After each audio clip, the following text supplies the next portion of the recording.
గారికి, అదేవిధంగా సిపిఎం నాయకులు పెద్దలు ఆ, బాబురావు గారికి, ఏబిఎన్ వీక్షిస్తున్నటువంటి ప్రేక్షకులందరూ కూడా నమస్కారాలు తెలియజేసుకుంటూ, సార్ ఇది వాస్తవంగా నారాయణ గారు సౌమ్యులు.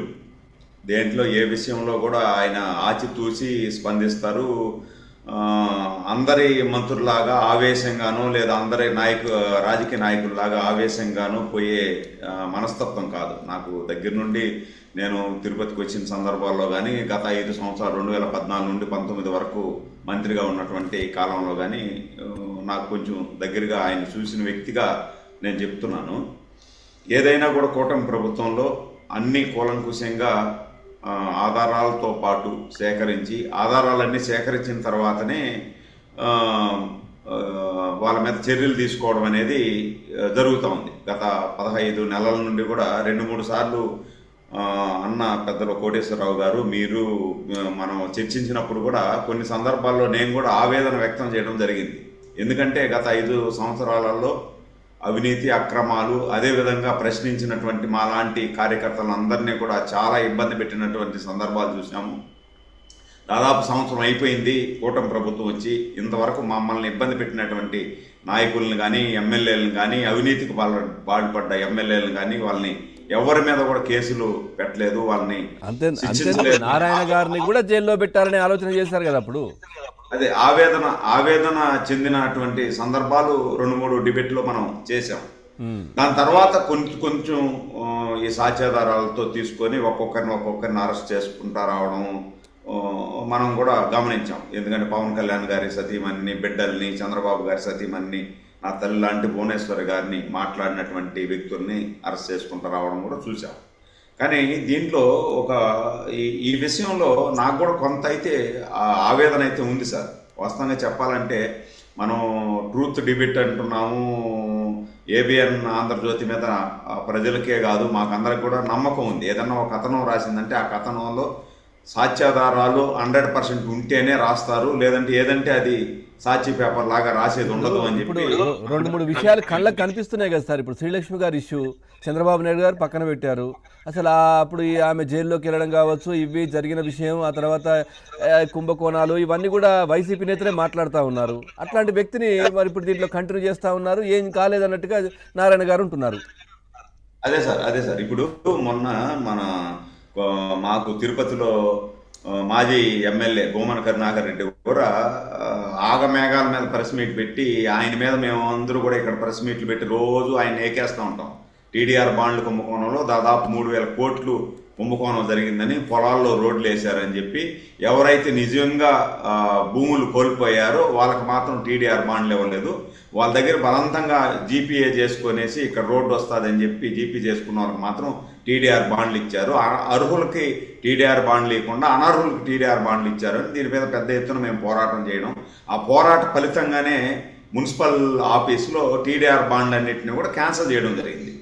ఏదైతే కొంతమందికి ఇష్యూ చేశారో అవన్నీ కూడా కొంత సరణ చేయాలని, లేదంటే అది ఇన్వాల్వ్ చేయాలని చెప్పి ఒక డెసిషన్ తీసుకొని కమిషనర్ గారు మౌర్య వచ్చిన తర్వాత దాన్ని క్యాన్సిల్ చేశారు. దాని మీద కూడా మళ్ళీ మేము టీడీఆర్ బాండ్లు నిజంగా లబ్ధిదారులు ఉన్నారు వాళ్ళందరికీ కూడా ఖచ్చితంగా టీడీఆర్ బాండ్లు ఇవ్వాల. కొంతమందికి అయితే కమర్షియల్ స్పేస్ ఉండే వాళ్ళకి కమర్షియల్ ఇవ్వరు, రెసిడెన్షియల్ టీడీఆర్ బాండ్లు ఇచ్చేశారు. రెసిడెన్షియల్ ప్లేస్ ఉండే వాళ్ళకి కమర్షియల్గా వాళ్ళకి కావాల్సిన వాళ్ళకి కమర్షియల్ టీడీఆర్ బాండ్ల కింద ఇచ్చేశారు. అవన్నీ కూడా లోపాలు ఉన్నాయని చెప్తే వాటిని సరిచేసి దాని మీద ఒక కమిటీ వేసి, ఆ కమిటీలో ఏదైతే నిజమైన లబ్ధిదారులు ఉన్నారో వాళ్ళకు టీడీఆర్ బాండ్లు ఇవ్వడం, కొంతమందికి అయితే ఇంకా కూడా ఆపుండారు. కుంభకోణం అయితే పెద్ద ఎత్తున జరిగింది తిరుపతిలో. ఎస్పెషలీ తుని తర్వాత తిరుపతిలోనే చాలా పెద్ద ఎత్తున టీడీఆర్ బాండ్ల కుంభకోణం జరిగింది. నారాయణ గారు చిన్న విషయం అన్నట్టుగా మాట్లాడారు కదా. అదే సార్, నారాయణ గారు మంత్రిగా బాధ్యతలు తీసుకొని ఆయన మామూలుగా వ్యక్తి, సౌమ్యంగా ఉండే వ్యక్తి, దానిలో కూలంకుశంగా అన్ని తీసుకున్న తర్వాత సాక్ష్యాధారాలు అన్నీ ఆయన పరిగణలోకి తీసుకొని ఇంకా ఏదన్నా ఉందా దీంట్లో, ఇవన్నీ తీసుకున్న తర్వాతనే చర్యలు తీసుకోవాలనే ఆలోచన కూడా నారాయణ గారికి ఉండొచ్చు. కూటమి ప్రభుత్వం అయితే ఎవరిని కూడా వదిలిపెట్టే ప్రసక్తి లేదు. ఇంత అవినీతి చేసినటువంటి వాళ్ళకి అంత తిరుపతిలో అయితే ఈ కోడళ్ళు ఉంటాయి కదా సార్, ఈ కోడళ్ళలో అయితే చెట్లు పెట్టలేదు, ఏం పెట్టలా, చెట్లు పెట్టుకునే బిల్లులు చేసుకునేట్టున్నారు. పొలాల్లో రోడ్లు వేసినారు, ఆ రోడ్లకి ఇంతవరకు ఏమి వేయలేదు. దాన్ని కూడా కమర్షియల్ స్పేస్గా పరిగణన తీసుకొని వాళ్ళ కావాల్సిన వాళ్ళకందరికి కూడా 100 కోట్ల రూపాయలు వేలువ ఈ చేసేటువంటి అమృత్ TDR అమృత్ బాండ్లు పథకంలో కూడా గ్రీన్ బ్యూటిఫికేషన్ పనుల్లో కూడా అవినీతి. అదే సార్, అమృత పథకంలో అయితే దాదాపు తిరుపతి నియోజకవర్గం, ఒక్క తిరుపతి నియోజకవర్గంలోనే 2014 నుండి 2019 వరకు దాదాపు 26 వాటర్ ట్యాంకులు కట్టినాము. 26 వాటర్ ట్యాంకుల పరిధిలో ఉన్నటువంటి ప్రతి ఇంటికి కూడా అమృత్ పథకం కింద కనెక్షన్లు కూడా ఇచ్చాం. ఇచ్చిన తర్వాత గవర్నమెంట్ పోయిన తర్వాత లాస్ట్ 5 సంవత్సరాలలో ఆ అమృత్ పథకం కింద ₹1 ఖర్చు పెట్టలేదు, ఏమి చేయలేదు. కానీ అందరికీ వాటర్ కనెక్షన్ ఇచ్చేసినాము, ఈ వాటర్ ట్యాంకులన్నీ కూడా పునః ప్రారంభించేసినాము అని చెప్పి బిల్లులు చేసుకునే సందర్భాల్లో చూసాం.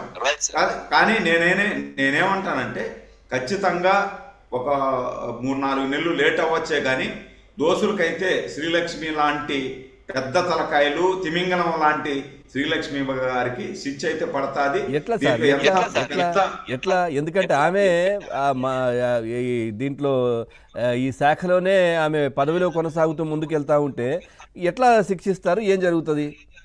అదే సార్, ఇప్పుడు ఇవన్నీ బయట వస్తున్నాయి, 1 by 1 బయట వస్తున్నాయి. అందులో ఏబిఎన్ కథనం వచ్చిన తర్వాత కూటమి ప్రభుత్వం చాలా సీరియస్గా తీసుకుంటుంది. ఎందుకంటే అన్ని వాటిలలో తీసేది వేరే, ఏబిఎన్లో వచ్చిందంటే అది 100% సత్యం ఉంటుంది అని చెప్పి మాకు కూడా ఏదన్నా ఒక శీర్షిక రాస్తే ఆ శీర్షిక రాసిన 2వ రోజు 3వ రోజు ఖచ్చితంగా దాన్ని ఆ శీర్షిక ఏదైతే వచ్చిందో దాని మీద చర్యలు తీసుకున్నామనే శీర్షిక మళ్ళీ 2 రోజుల తర్వాత వస్తుంది. ఆ నమ్మకం అయితే ఉంది.